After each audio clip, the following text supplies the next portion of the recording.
જય માતાજી, જય દ્વારકાધીશ. કાલે જ મેં એક વિડીયો અપલોડ કરેલો જેમાં મેં જણાવેલું કે મેં લગ્ન કરી લીધા છે.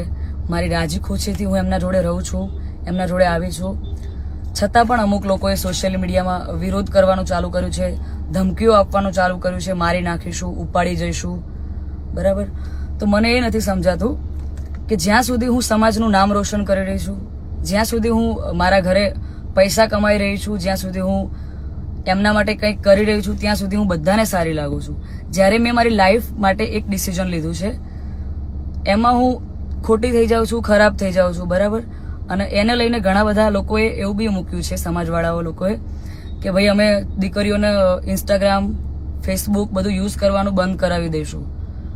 તો આ નિયમ ફક્ત દીકરીઓ માટે કેમ છે મને એ નથી સમજાતું.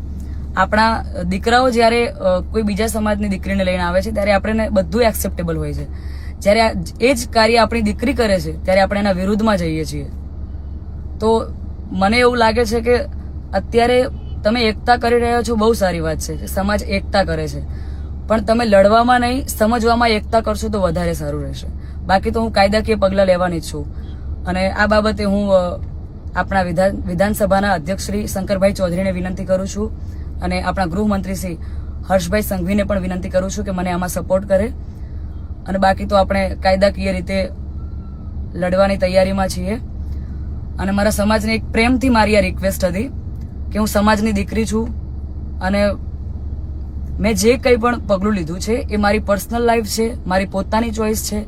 તો એના ઉપર કોઈ સવાલ કે કોઈ કમેન્ટ્સ કરવાનો કોઈને અધિકાર નથી. જય માતાજી, જય દ્વારકાધીશ.